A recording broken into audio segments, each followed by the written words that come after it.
Hello students,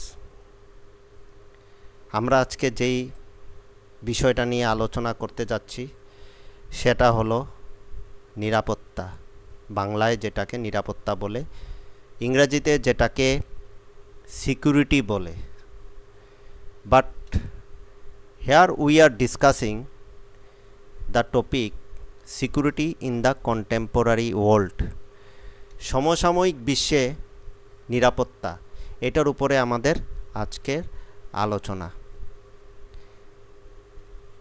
আমরা জানি security কথাটা আমাদের কাছে একেবারে নতুন না, নিরাপত্তা কথাটি আমাদের কাছে অনেক পুরানা। আমরা নিরাপত্তা কথাটি আমরা শুনতে পাই। We are encountering the term security in our day-to-day life, but in political science we have one definition. Let's begin the definition from the point of view political science.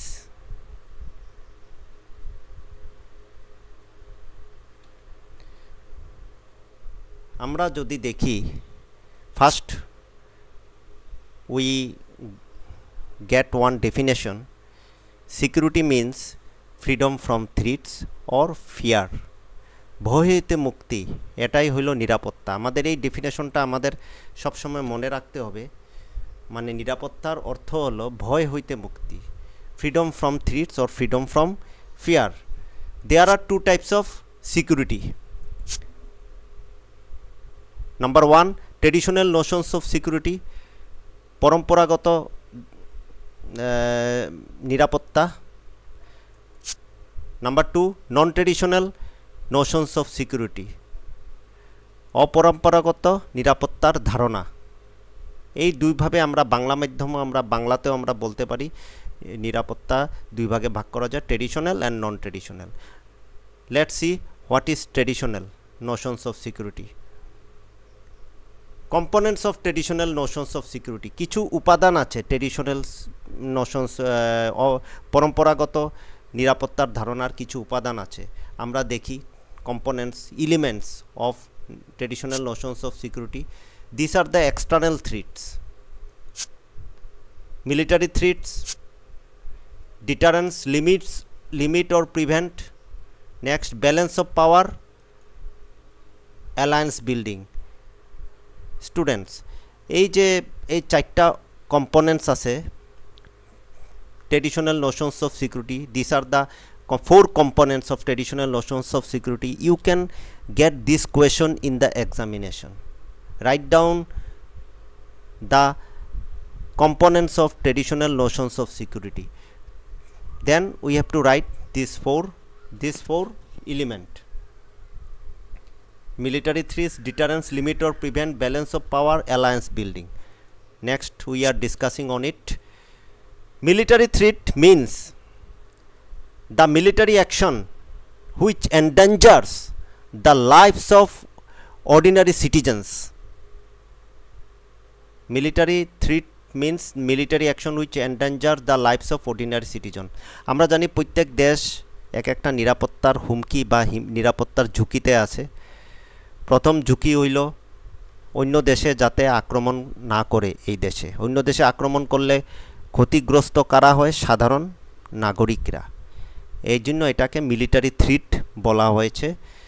Next, deterrence means security policy which is concerned with preventing war. কোনো দেশে যুদ্ধ চায় না, কারণ যুদ্ধ হইলে মানুষের জীবন ও ধন সম্পত্তির ক্ষতিগ্রস্ত হয়, আর সবচেয়ে বড় জিনিস হলো আর্থিক ক্ষতিগ্রস্ত হয়। তা ডিটারেন্সের অর্থ হলো, ডিটারেন্স মিন্স সিকিউরিটি পলিসি, এক ধরনের নিরাপত্তার একটা পলিসি নেওয়া, নিরাপত্তার যাতে একটা ব্যবস্থা করা, যাতে যুদ্ধটাকে অ্যাভয়েড করা যায়, যুদ্ধ হইতে দূরে থাকা যায়। কারণ যুদ্ধে জনগণ, দেশের প্রচুর ক্ষতি হয়। এই জন্য এটাকে কি বলা হয়েছে? Deterrence means security policy which is concern with preventing war. এটা হলো, এটা কি? Traditional notions of security. Components of traditional, one of the component of traditional notion, one of the components of traditional notions of security. Next, balance of power means a balance between big and small states. কারণ small states যেগুলো আছে, ছোটো ছোটো রাষ্ট্র যেগুলো আছে, এই রাষ্ট্রগুলো কি হয়, এই রাষ্ট্রগুলো এত উন্নত না যে নিজেকে তারা কি করতে পারে, নিরাপত্তা সম্পূর্ণ রকম দিতে পারে। এজন্য কি করে তারা পাওয়ারের একটা ব্যালেন্স করার চেষ্টা করে। ঠিক আছে, পাওয়ারের ব্যালেন্স আমরা নেক্সটও পাবো। কারণ ছোটো ছোটো রাষ্ট্রগুলো কি করে, সময় সময় দেখা যায় বিভিন্ন মিলিটারি অ্যালায়েন্সে যোগদান করে যাতে নিরাপত্তা তারা পায়। আচ্ছা, এটা তাও মানলাম। ব্যালেন্স অফ পাওয়ার যেটা আছে, আর্মস অ্যান্ড এমুনেশনের sophisticated arms and ammunition develop করে তারা কি করে, ব্যালেন্স অফ পাওয়ারটা তারা বজায় রাখার চেষ্টা করে। আমরা জানি যে বিশ্বে বিভিন্ন দেশ আছে যারা পারমাণবিক অস্ত্র তৈরি করার জন্য প্রচেষ্টা চালিয়ে যাচ্ছে। তার কারণ হলো যাতে ছোটো রাষ্ট্রগুলো এই প্রচেষ্টা এই জন্য চালায় যাতে বড় রাষ্ট্রের হুমকি হইতে তারা নিরাপত্তা বোধ করতে পারে। আমাদের প্রতিবেশী রাষ্ট্র যেগুলো দেখি, চীন, পাকিস্তান, ভারত স্বয়ং, ভারতে নিউক্লিয়ার টেস্ট করার পরেই পাকিস্তানে কিন্তু নিউক্লিয়ার টেস্ট করে নিয়েছে। কারণ এগুলো হলো ব্যালেন্স অফ পাওয়ার। ঠিক আছে, এটা বোঝা গেছে। Balance of power means balance between big and small state, ছোটো আর বড় রাষ্ট্রের মধ্যে। নেক্সট হলো alliance building or military alliance is another element of traditional security to external threats. যেগুলো রাষ্ট্র নিউক্লিয়ার ক্যাপাবিলিটি নাই, যেগুলো রাষ্ট্রের সফিস্টিকেটেড ওয়েপন্স নাই, তারা কি করে, তারা অ্যালায়েন্স বিল্ডিং করে। কারণ অ্যালায়েন্সগুলো, মিলিটারি অ্যালায়েন্সগুলো আছে এর জন্যই যে তারা ছোটো ছোটো রাষ্ট্রকে এই ধারণা একটা দিয়ে দিয়েছে যে তোমরা আমার মিলিটারি অ্যালায়েন্সে জয়েন করো, আমরা তোমাদেরকে কি দেব, সুরক্ষা দেব। North Atlantic Treaty Organization led by USA, Warsaw Pact led by USSR, then USSR or Soviet Union, এগুলো দুটাই হলো মিলিটারি অ্যালায়েন্স। এই মিলিটারি অ্যালায়েন্সটার মধ্যে ছোটো ছোটো রাষ্ট্রগুলো যোগদান করে এই আশায় যে তারা নিরাপত্তা পাইবে, নিরাপত্তা একটা হুমকি হইতে তারা মুক্তি পাইবে, তারা সিকিউরিটিটা বাড়বে, their security would be enhanced, and that is why they join the military alliances like NATO and Warsaw Pact. And regarding India chose a different path. India did not join either of the blocks or either of the alliances. India pursued a different its own policy like non-aligned movement, keeping away from two military alliances or two blocks. ঠিক আছে, এগুলো বোঝা গেল। it implies alliance or agreement between states and nations. An alliance is a group of states. আমরা জানি alliance মানে কি, একটা group of states that coordinate their actions to deter or defend against military attack. States form alliance to increase their power in relation to another state or alliance. এই অ্যালায়েন্সে যোগদান এই জন্যই করে নিজের পাওয়ার, নিজের ক্ষমতা যাতে বৃদ্ধি হয়, এই আশা নিয়ে ছোটো ছোটো রাষ্ট্র যেগুলো আছে এই অ্যালায়েন্সগুলোয় যোগদান করে। নেক্সট আমরা আসছি, the traditional view of security recognize several forms of cooperation such as disarmament, arms control, confidence building measures. খালি শুধু আমরা এটা দেখতে লাগবো, ট্রেডিশনাল ভিউ যেটা আছে, পরম্পরাগত যেই নিরাপত্তার ধারণা আছে, এটার মধ্যে আরও কোঅপারেশনের কথা আছে। মানে কোঅপারেশন মানে ভালো যোগাযোগ ব্যবস্থা। কীরকম যোগাযোগ ব্যবস্থা, একজনে আরেকজনের প্রতি যাতে বিশ্বাসটা বাড়ে, এক রাষ্ট্রের আরেক রাষ্ট্রের প্রতি যাতে বিশ্বাসটা বাড়ে, কনফিডেন্স বিল্ডিং মেজার্সের কথা আছে। আর ডিসআর্মামেন্ট, আর্মস কন্ট্রোলের কথা আছে। এখানে আমরা দেখি disarmament means abolition or reduction of armaments. Abolition or reduction of armaments মানে যেগুলো ওয়েপন আছে, ডেডলি ওয়েপন্স, এগুলা কি করে, এগুলার হলো ধীরে ধীরে উৎপাদনটা কমিয়ে দেওয়া। Arms control regulates the acquisition or development of weapons like example দিছে সল্ট 1 সল্ট 2 সল্টের full form strategic arms limitations treaty of 1972 and 1979 SALT 1 SALT 2 এই টাইপের প্রশ্ন কিন্তু আসে সল্টের ফুল ফর্ম কোন ইয়ারে সল্ট 1 সাইন্ড হয়েছে ঠিক আছে কোন সল্ট 2 কবে সাইন হয়েছে এই টাইপের প্রশ্নগুলো আসে next NPT nuclear non proliferation treaty of 1968 ঠিক আছে এটা 1968 এ সাইন করছে led by USA and USSR but India did not join NPT because India thought that it is discriminatory in nature. Superpowers kept their nuclear weapons and advised others not to develop nuclear weapons. So India thought that it is a discriminatory in nature. India along with Pakistan, Israel did not join and did not sign NPT. Okay. Then confidence building measures. Confidence building is a process in which countries share ideas and information with their rivals. কারণ আমরা জানি বিভিন্ন দেশের মধ্যে বিভিন্ন আজকের দিনে শত্রুতা দিন দিন বেড়ে যাচ্ছে আর একটা আর্মস রেস একটা সবসময় একটা থাকে এর জন্য কী করে কোনো দেশের মধ্যে চুক্তি হয় চুক্তি এই জন্য হয় যাতে একজনে আরেকজনের প্রতি বিশ্বাসযোগ্যতাটা যাতে বাড়তে থাকে আর এই চুক্তির মধ্যে কি হয় নিজের ইনফরমেশনগুলো শেয়ার করে নিজের আইডিয়াগুলো শেয়ার করে উইথ দেয়ার রাইভেলস তাদের প্রতিদ্বন্দ্বীর সঙ্গে শেয়ার করে ঠিক আছে তো এইগুলো হলো আমাদের traditional notions of security question কিন্তু এক্সামে আসবে I prepared this video to make you understand in a better way as far as possible so that you learn the points as much as possible. Okay, then components of non-traditional notions of security. Traditional golo non-traditional. What are the non-traditional?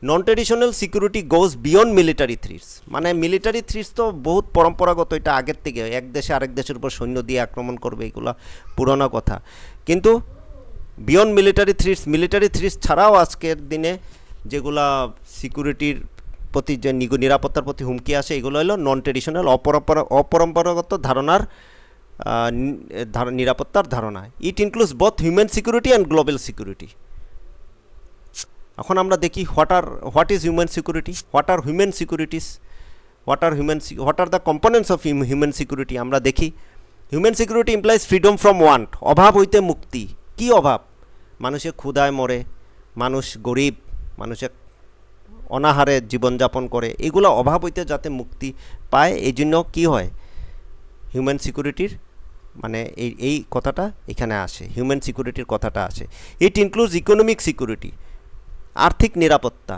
It deals with economic equality economic opportunity economic জাস্টিসের উপরও কথাটা বলে এই মানে human সিকিউরিটির উপরে মানুষের যদি ইনকাম না থাকে বেকারত্ব দিন দিন যদি বাড়তে থাকে তাহলে সারা বিশ্বে কি হবে সারা বিশ্বে একটা